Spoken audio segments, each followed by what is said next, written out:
It's getting pretty cold outside, so you know what that means. Things are gonna freeze.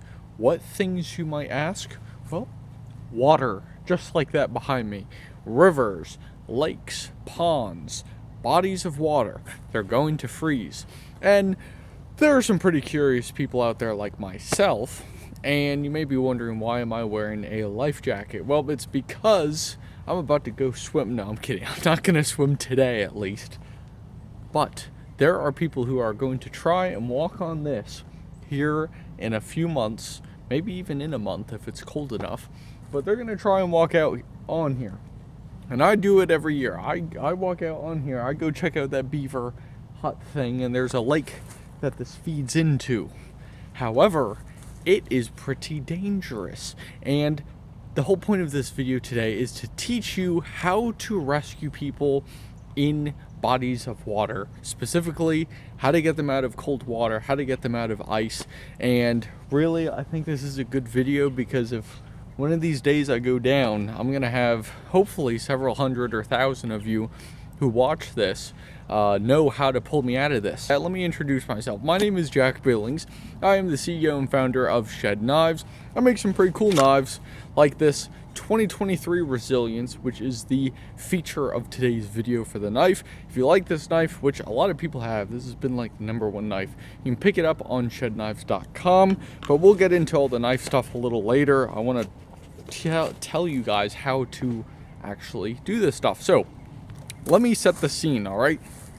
There's ice, or we think there's ice out there. We need to check. We need to make sure. So here's what we're gonna do, okay? We're going to take something we can throw out there, like a rock or a piece of wood, and then we're gonna do that. We're gonna see how thick the ice is. Pretty thin, if you ask me. Now that we know that there's no ice behind me, that means we should not go out there. But there are people who will not do any tests, like they won't drill the ice, they won't check it of any sort, they won't even throw a piece of wood like I just did, or a rock. They won't do that. What they'll do is they'll attempt to go walk out onto this body of water, which will be frozen in a little bit, and they will probably fall through. At that point, what you do? Okay, we're standing. Stand with me now. Isn't that a song? Oh, the song is Stand By Me. But anyways, stand by me. All right. We're going to stand, and what we're going to do, we're going to see that person fall. They fall through the ice. Oh no, they're in the water. It's very cold, right? Here's what we do. Step #1, we need to assess the situation. Is there any reason why that person fell through the ice other than the ice is thin? I mean, that's a good thing to know. The ice is thin, but is there anything else?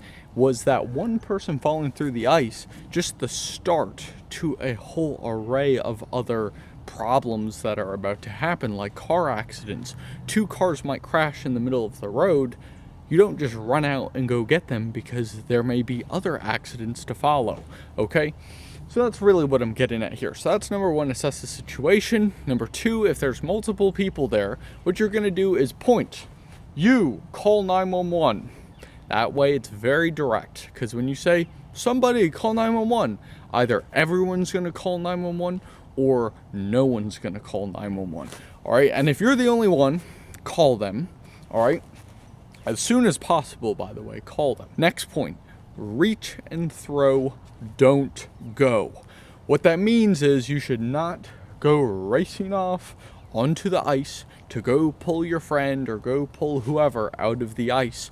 What you need to do is preferably reach. See, maybe they're right here. Maybe I can grab them. Hey man, grab my arm. Grab my arm. That's a lifeguard tactic. Okay, I went through the lifeguard training. I was a lifeguard, did all that stuff.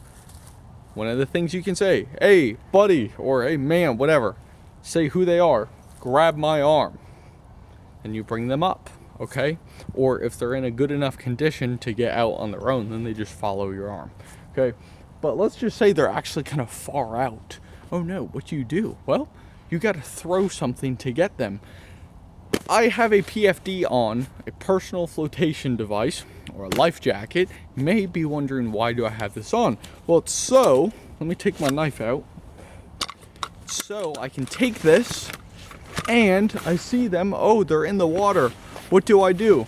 I can throw them the jacket.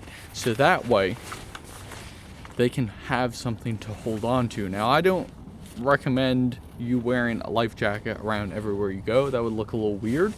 But if you can carry one somehow, maybe in your vehicle during the winter time, if you're around bodies of water, like there's a lot of them around here, maybe carry one in your vehicle.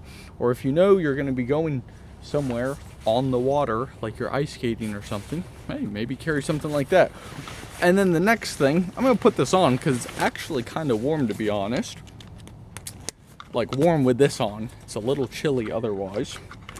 If you don't have a life jacket, or maybe you do, but you want to pull them out now, there's a few options. The most logical way to pull someone out is to throw them a rope, okay?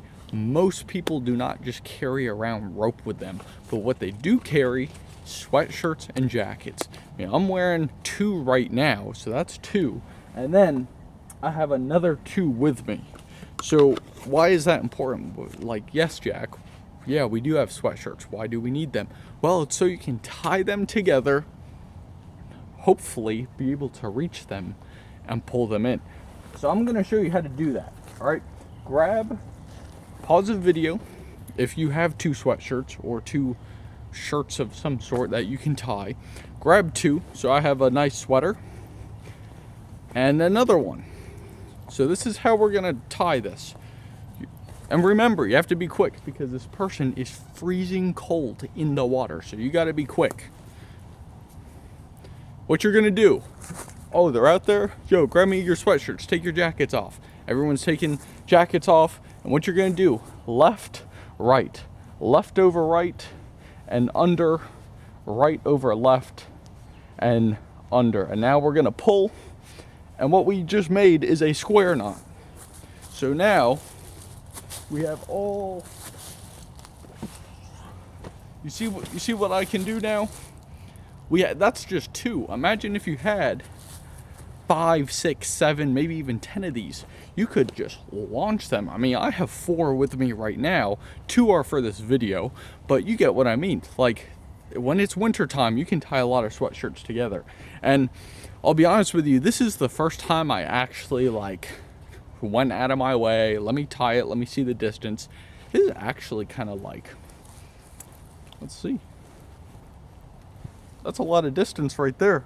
I'm over 6 feet tall. This is at least 10 feet right here, I'd say, because it's 2 wingspans together. So that's pretty cool.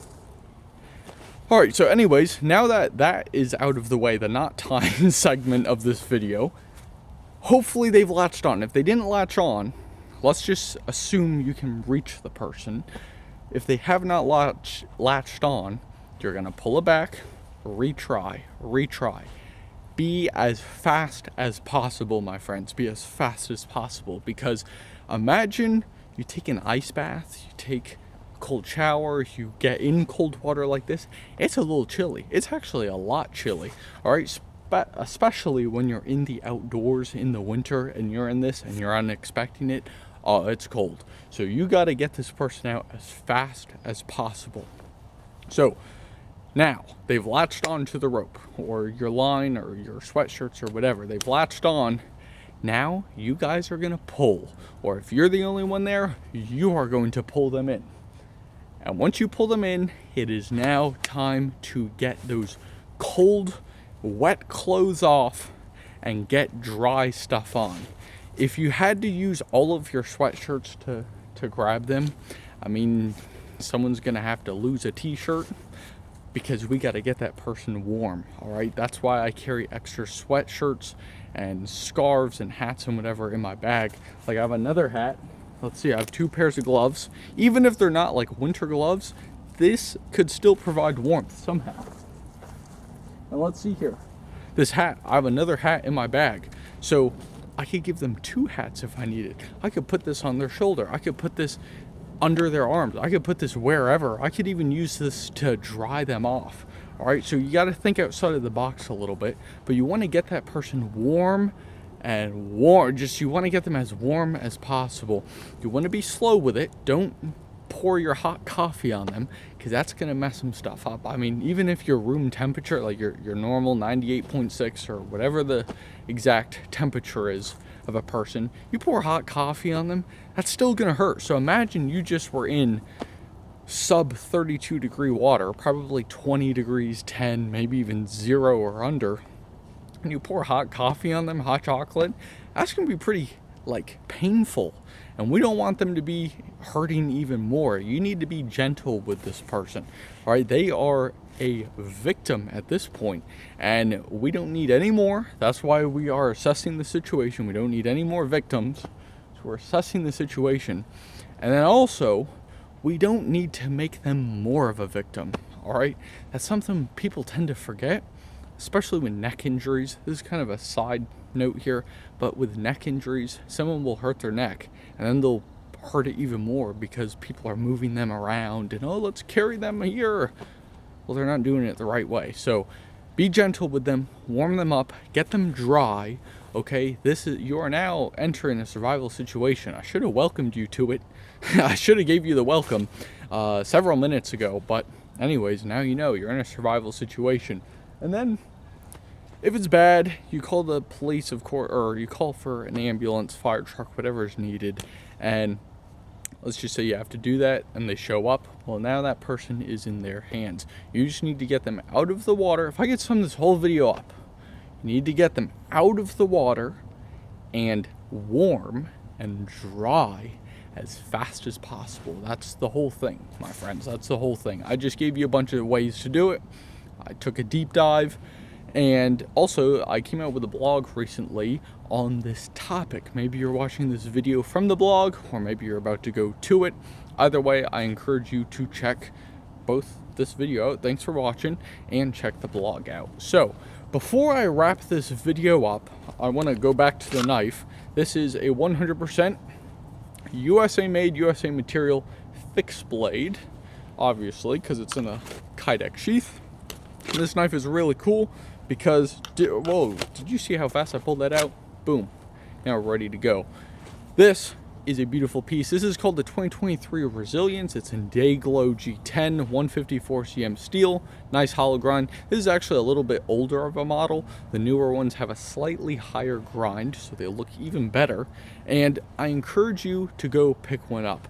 It's the holiday season. The 2024 models are getting ready to release, so this is really the last batch of these things. So get a nice end of year gift. Get something for a friend, get something for yourself, and you're also supporting 100% USA knife companies like me. You're supporting USA businesses. You're supporting your brothers and sisters, your neighbors, okay? And if you're not in America, well, guess what? You're still doing that. You're still supporting the local economy here, but you're also, just like everyone else, getting a very high quality fixed blade knife, and you can do a lot with it. Because let's just say this person is stuck on something, or you're in a situation where someone is stuck. Guess what? You can cut them out because you have a sharp blade. It's not going to break. I always forget to do this, but look how thick this thing is. Like, it's actually kind of a chunky piece. It's a nice thick blade, very nice, but it's sharp. If I had something to cut with, maybe this stick, I could show you. Just hopefully you're seeing this. If not, this is a waste of wood. But anyways, it's pretty sharp. Alright, so this is the 2023 Resilience. You can go check it out at shedknives.com. I'll put a link in the description for you. Thank you all for watching. If you found value in this video, go ahead and hit the like button. If you know someone who may find value in this video as well, go ahead and hit the share. Last thing, my friends, if you support 100% USA knife companies like Shed Knives, and you also like outdoor content, maybe you're not a fan of the knives, but you like the resources, you can go hit the subscribe button right now if you haven't already. And if you have, thank you very much for supporting me. Greatly appreciate it. There's no solo mission at all. This is definitely not a solo mission. There's close to 1,000 of you now, and I really appreciate all the support. So thank you again for watching, and I'll catch you in the next one.